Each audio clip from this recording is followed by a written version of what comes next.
Mr. Alfred Hitchcock, before everything, I want to ask you why, among so many books you could put on the screen, you have chosen to make this time Among the Death by Boileau Narcejac. You call in English something like Vertigo, I think. Il est 18h. C'est Florian de 5 à 7 sur Émergence FM. Il est effectivement 18h après la météo. Interview en direct dans le studio de l'artiste anonyme et un brin subversif, Christian Bitch. Avant toute chose, les infos avec Dominique Larche. Bonjour. Time to Many. Je suis en compagnie de Christian Bitch qui m'a rejoint dans le studio. Alors je vous préviens d'avance, j'ai bidouillé sur la table pour que sa voix ne soit pas reconnaissable. On va voir si ça fonctionne puisqu'il souhaite garder l'anonymat. Christian, bonsoir. Bonsoir. Alors je vais même bidouiller encore plus pour te faire une voix très très grave. Tu peux me reparler. Je suis ravi de t'accueillir parmi nous. Ah bah écoute, moi c'est pareil, merci. Donc je vais te demander de me parler toujours. On va commencer comme ça sur une petite conversation sympathique. Voilà, oui, on a modulé un peu la voix. J'espère qu'elle est assez transformée pour que les gens ne te reconnaissent pas. Merci beaucoup d'être parmi nous sur Émergence FM. Il est difficile de te trouver. Il est difficile de t'avoir dans les médias. Tout d'abord, si les gens ne te connaissent pas, qui es-tu ? Alors, grande question. Alors écoute, j'ai commencé le street art maintenant ça va faire 4 ans parce que là j'attaque la saison 4. Donc du coup, qui je suis ? Je suis toi, je suis tout le monde, je suis n'importe qui. Je suis monsieur tout le monde. Sauf que moi, mon passe-temps, c'est de sortir tard le soir et d'utiliser des bombes de peinture. Alors, tu fais de l'art sur des supports illégaux ? Oui, alors illégaux. Disons que le street art a une approche vraiment qui est illégale parce que du coup tu vas aller bomber sous des ponts, sur des compteurs électriques, voire certains murs, et par définition au niveau de la loi, que ça soit du collage ou de la bombe, c'est illégal. D'accord.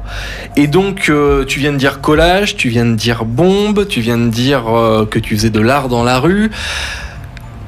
Où est-ce qu'on peut voir à Limoges une de tes œuvres ? Pour n'en citer qu'une, si quelqu'un sur Émergence FM se dit bon allez, je vais voir ce qu'il fait, plutôt que d'aller sur Facebook ou de taper dans les réseaux sociaux, parce que tu es présent sur les réseaux sociaux, sur Facebook, sur la page Christian Bitch officielle. Si on tape Christian Bitch en Google Images, on tombe sur beaucoup de tes œuvres. Mais à Limoges, intramuros, où est-ce qu'on peut voir quelque chose ?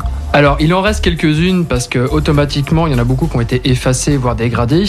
Là notamment on va pouvoir retrouver la dernière que j'ai faite, qui est sur la commune de Île, pas très loin du cimetière et du collège, si je dis pas de bêtises. Il y a un très gros compteur électrique où j'ai reproduit une œuvre, alors qui est pas de moi, qui est de Hutch, qui est un street artiste américain que j'aime beaucoup, qui représente une femme, on va dire, au foyer des années 50-60 américains. Ouais, type affiche de propagande un peu. Voilà, qui tient une grenade dans la main gauche et la goupille dans la main droite, donc voilà. D'accord, alors pour un peu plus cibler pour nos auditeurs qui sûrement ne te connaissent pas tous, moi si aussi j'ai souhaité te faire venir ce soir, c'est parce que tes œuvres, au-delà du fait qu'elles sont incluses dans le paysage urbain, qu'elles sont par définition sur des supports qui ne sont pas contrôlés, qu'elles sont éphémères, elles sont aussi subversives et elles envoient des messages qui sont engagés.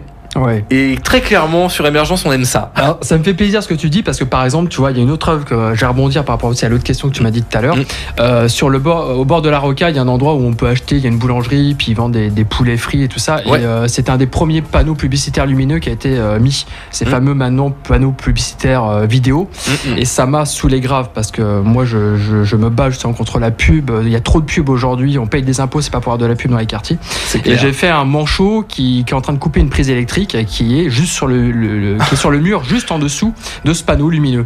Donc du coup, le message il est clair. Bon, c'est bon enfant, mais ça veut dire on nous parle de la pollution de la planète. Bon, ben voilà, ça le fait pas, quoi. Alors c'est sympa d'avoir l'explication du contexte de l'œuvre, parce que quand on la voit effectivement sur Internet, dans Google Images par exemple, effectivement on voit le manchot qui coupe une prise, mais l'explication en direct nous donne toute une idée du concept. Et finalement, est-ce que tu réfléchis tes œuvres par rapport au support ?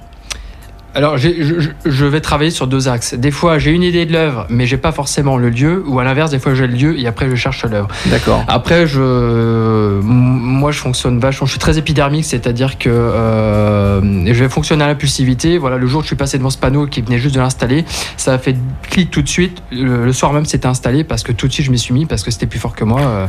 D'accord. Ok. Alors, on va faire une petite pause musicale. On va te retrouver juste après DJ Stingray 313. On adore mon accent anglais qui vient de Détroit. Defect sur Émergence FM. Enjoy. De retour sur Émergence FM, vous êtes toujours dans Florian de 5 à 7, il est 18h20. Pour ceux qui nous rejoignent, je ne suis pas seul, ce soir j'ai un invité, j'aime ça les invités, et ce soir c'est Christian Beach, le graffeur anonyme Limougeot, qui squatte les espaces publics pour nous imposer à notre regard. Enfin, quand je dis nous imposer, finalement, il nous l'impose pas parce que c'est cool, il nous montre son œuvre, il nous montre son art qui est éphémère puisqu'il c'est du street art, et d'ailleurs, qu'est-ce que le street art ? Quel type de familles sont regroupées dans le street art ? Moi, j'ai quelques notions, mais j'ai pas envie de vous expliquer, donc je vais faire parler mon invité qui ne soit pas venu pour rien. Alors, je vais me lancer dans la grande explication. Exactement. Alors, donc du coup, effectivement, ta question, c'est voilà, le street art. Qu'est-ce que c'est ? Alors, le street art, c'est un dérivé d'un art qui était à l'origine le graphe. Donc le graphe qui est né principalement aux États-Unis avec O'Clock, enfin des gros graffeurs qui à l'origine graffaient. Alors quand la bombe est apparue sur des trains, voilà, ça leur a valu quand même quelques problèmes.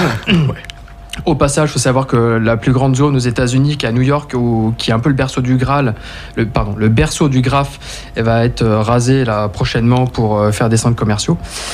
Mais alors la différence, à moins que Banksy pose un pochoir et là ils pourront plus raser. Ça vaudra des millions. Le problème, Banksy était à New York il y a quelques mois. Il y a un documentaire qui est passé il y a pas longtemps sur HBO que Canal a diffusé. Il fallait avoir l'abonnement, mais on le trouve facilement pirate. Qui s'appelle Banksy Does New York, où tout est expliqué et c'est super bien fait. Donc j'invite les gens qui veulent découvrir ce que c'est que le street art d'aller voir ce docu. Alors et donc la différence, juste pour rebondir sur ce que tu viens de dire, parce que je te propose quelque chose, c'est de taguer ce documentaire en lien, si tu le trouves sur YouTube ou Facebook ou Dailymotion, sur ta page Facebook, et moi de ta page Facebook je le taguerai sur Émergence, comme ça on fera un relais. Voilà. Allez, revenons au street art. Donc si tu veux, voilà, quelle est la différence ? Donc à l'origine, voilà, on avait la famille des graffeurs, donc ceux qui faisaient vraiment des grosses lettrines, ce qu'on peut voir un petit peu partout, ce qu'on appelle des chromes, c'est-à-dire que on part d'une lettre, le A, et on va la déformer, on va la customiser pour vraiment faire quelque chose qui à la limite devient illisible. Bon, avec le temps, il y a une nouvelle mouvance qui s'est dégagée, qui a été principalement marquée par un artiste qui est Banksy, qui est un artiste qui est à l'origine mondialement connu. Voilà, c'est ça, qui est anglais. Et donc, du coup, aujourd'hui, on va avoir dans la famille du graphe 2 grandes mouvances. On va avoir les graffeurs un peu plus old school, c'est-à-dire ceux qui vont faire de la lettrine, des chromes et des grosses lettres et des dessins un petit peu dessins animés. Oui. Et caricaturaux, et à côté on va avoir le street art. Et le street art, lui, il va se plier à aucune convention, c'est-à-dire que ça soit des Lego, que ça soit de la bombe de peinture, que ça soit du collage, que ça soit du scotch, que ça soit du post-it. Du post-it, voilà. C'est-à-dire que le moyen d'expression, le matériau, tous les matériaux sont bons à prendre. Par contre, le principe, c'est que ça soit appliqué dans la rue. Sur un support donné qui est l'extérieur. Voilà, parce que le street art va à l'encontre de l'art conventionnel qui est dans des musées, qui est bien stéréotypé, avec des belles façades et tout ça. Le street art, c'est l'art du peuple, c'est l'expression du peuple. Et il pose la question de savoir, est-ce que la rue, normalement, ne devrait pas être le lieu d'expression du peuple ?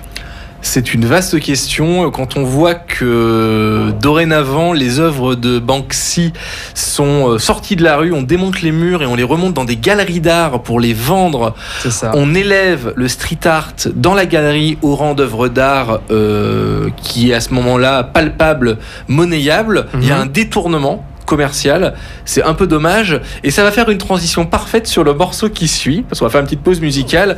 Ça va pas avec l'ensemble. Les tons. Je vois pas en quoi. Ah bah oui, toi tu vois pas, évidemment. Voir ça s'apprend. Parce que tu trouves que ça c'est mieux. Et ce tripot décadent que vous êtes en train de reconstituer, tu trouves que c'est mieux. J'ai pas envie de discuter esthétique avec toi. Ton tableau, j'en veux pas. Moi, son tableau à Christian Beach, j'en veux bien. Et comme le support est moderne, le support est technique, le support est art, finalement le support est art dans le street art.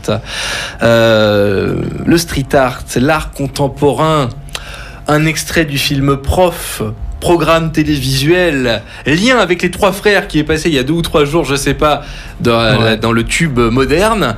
Et on va parler art contemporain. Je te laisse finir la transition. Alors ouais, tu parlais des trois frères parce qu'en aparté, là, pendant la pause musicale, on parlait du monochrome de Walkman. Ouais. Et donc du coup, ça permet de rebondir sur ce qu'on disait tout à l'heure, tous les deux, sur qu'est-ce que c'est que le street art, quelle est la valeur qu'il faut lui donner. Parce qu'effectivement, aujourd'hui, Banksy a une cote monumentale. Ses œuvres valent des milliers, voire des millions de livres. Et lui, sa démarche, c'est aussi de dénoncer qu'est-ce que vraiment l'art et de se poser la question. Donc du coup, le street art, est-ce que ce que fait Banksy a une valeur qui la vaut, quoi? Parce que bon, un coup de bombe sur un mur, c'est qu'il y a un coup de bombe sur un mur. Finalement, c'est une brique teintée, quoi. Ouais. C'est pas un tableau de Léonard de Vinci qui a mis des dizaines d'années à faire la Joconde parce qu'on a appris que c'est point par point et que c'était quelque chose de très compliqué. Ouais, là, on est dans le côté technicité de l'œuvre. Oui, c'est ça. C'est-à-dire que le street art, moi, j'ai commencé quelques ateliers avec des jeunes et je leur explique que la démarche du street art, c'est avant tout l'idée et ce qu'on veut exprimer, et la technicité est accessoire. C'est-à-dire que trouvez le moyen de vous exprimer, mais si vous ne savez pas dessiner, que à la limite, vous savez, voilà, vous n'avez pas de fibre artistique, vous n'avez pas ça dans vos gènes, vous pouvez faire du street art, parce que le street art, c'est avant tout une façon... Enfin, il faut avoir les idées. Voilà, faut avoir les idées, et la façon de s'exprimer, on trouvera toujours une technique. C'est une belle façon d'appréhender l'art que de se dire que n'importe qui peut être artiste, finalement. Ben c'est ça qui est beau. Ouais. Enfin, moi, c'est ça que je trouve génial, parce que du coup, quand je fais les ateliers, ils approchent cette dimension-là, ils s'en rendent compte. Et moi, le premier, je revendique, tu me donnes un crayon pour te demander de te faire une maison, je suis incapable. Ouais, voilà. Mais à côté de ça, je vais utiliser des technologies modernes qui vont m'aider. Pour pas citer Photoshop, j'ai une tablette graphique. Bon, par contre, je vais dessiner en numérique, je vais utiliser des photos de grands photographes que je vais retoucher, et avec différents procédés, je vais réussir à faire du street art. Et tu te crées finalement ta propre technicité. Je me suis créé ma propre identité. Mais on peut faire le parallèle avec un autre street artiste qui s'appelle Space Invader. On voit beaucoup à Paris. Ce mec-là, il fait de la mosaïque. C'est du carrelage sur des murs. Ouais. Voilà, c'est-à-dire que c'est à la portée de tout le monde. Par contre, lui, ce qui est démentiel, c'est qu'il en a collé partout à travers le monde. Et c'est ça qui fait le buzz, entre guillemets, le voyage. Buzz, vraiment une performance, on va dire. D'accord, ok. Voilà. Alors, moi, quand on parle de street art, j'ai envie de parler de poésie parce que dans tes œuvres, il y a de la poésie. Quand je vois une petite fille, un petit garçon avec un message, où tu vas chercher cette poésie, tu prends ça dans la littérature ou quelle est ton influence poétique ? Est-ce que tu peux répondre à ça rapidement ? Ouais. Alors très rapidement, mes influences, elles sont multiples. C'est-à-dire que je m'intéresse à tout. Mon problème, on va dire, c'est que je suis hyper actif. Et du coup, tout, que ce soit les infos au quotidien ou que ce soit l'histoire, je suis un gros passionné d'histoire, m'influence. Donc automatiquement, par rapport à ce que tu dis, il n'y a pas longtemps, j'ai bombé un gamin avec une couronne, avec écrit en message derrière à côté « Building the Future », donc « Construisons le futur ». Et je pose juste la question, alors je l'ai bombé sur un mur à côté d'une école quand même, donc c'est pas anodin. Et je pose la question de la notion de la nouvelle génération, de l'enfant roi. C'est un vaste débat, on n'a pas le temps d'en parler, mais j'essaie de questionner les gens. On peut prendre 30 secondes juste pour rappeler que dans les pays du Nord, ils ont fait un essai. Il y a toute une génération d'enfants qui ont été élevés sans qu'on leur dise non. Et arrivés à 18-19 ans, lorsqu'ils se sont retrouvés confrontés dans le monde du travail à un patron qui a dit non pour la première fois à ces gens qui ne savaient pas ce que c'était, ça a posé d'énormes problèmes et ils en sont revenus. Et ils ont arrêté d'éduquer de cette façon. Et nous, en France, on est des gros malins, on est totalement aware et on attaque ce type d'éducation alors qu'on a déjà un retour négatif d'un État qui a essayé de faire ça et ça n'a pas fonctionné. Et nous, qu'est-ce qu'on fait ? On saute à 2 pieds dedans. C'est ça, c'est exactement ça. Moi, je l'ai vécu professionnellement aussi, donc c'est pour ça que ça m'interpelle, parce qu'aujourd'hui, tout n'est pas rose non plus. Il y a des belles choses que sont capables l'humanité, mais il y a d'autres choses qui vraiment m'attristent. Et donc, du coup, je me dis, mais la rue est le lieu normalement pour pouvoir lancer des signaux. Puis c'est surtout, je veux que les gens se questionnent. C'est-à-dire qu'aujourd'hui, on nous abrutit devant la télé, il faut sortir, il faut aller dans la rue et puis se poser des questions. Donc des questions dans des graffitis, de la poésie dans des graffitis, et nous, sur Émergence FM, on ne résiste pas à l'appel de la poésie, sous les rayons du soleil de Sébastien Tellier, pour vous, pour nous, et pour nous aussi dans le studio. Émergence FM, la radio électronique. J'aime pas l'art, c'est nul. Bon, moi je suis pas d'accord pour une fois, j'aime bien l'art et c'est cool. Alors on est sur Émergence FM, vous êtes toujours avec Florian dans l'émission Florian de 5 à 7 sur le 93.7 FM, un petit peu d'autopromo, ça fait plaisir. Je ne suis pas seul, aujourd'hui dans l'émission, nous avons reçu sur Émergence Christian Bitsch, le graffeur pochoiriste Limougeot, qui nous gratifie de ses œuvres régulièrement dans les espaces publics et qui ce soir sur Émergence va nous gratifier d'une œuvre. Il n'est pas venu les mains vides. Je l'avais lancé sur Facebook, j'avais fait un petit appel du pied en me disant écoute, au niveau de la déco c'est un peu moche dans le studio, on a de la place de libre, enfin on va faire de la place et on aimerait une œuvre originale. Il a répondu à l'appel, il est venu aujourd'hui nous parler de son art et il va aujourd'hui nous parler en plus de l'œuvre qu'il a choisi pour nous de réaliser dans le studio, en sachant qu'à la fin de l'émission, quand l'œuvre sera achevée, nous vous posterons sur le Facebook d'Émergence, sur la page du groupe Émergence FM, l'œuvre réalisée. Alors Christian, veux-tu bien expliquer à nos auditeurs ce que tu nous as concocté pour le studio d'Émergence FM ? Alors, je t'ai concocté, tu m'en voudras pas, j'ai puisé dans mon stock, j'ai repris un truc que j'avais fait un petit peu en centre-ville, notamment sur des panneaux publicitaires lumineux, parce qu'il arrive que, je sais pas si tu vois, c'est les panneaux où bien souvent ils te mettent l'affiche, t'as le néon derrière, comme ça t'as la belle lumière quand t'es au feu, oui. Et il arrive qu'ils oublient de mettre les affiches parce que ils ont plus de stock ou je sais pas quoi. Donc je m'étais amusé à une période à faire un Mickey Mouse que j'avais détourné, qui faisait un gros doigt d'honneur sur ces trucs-là, comme ça avec la lumière ça ressortait.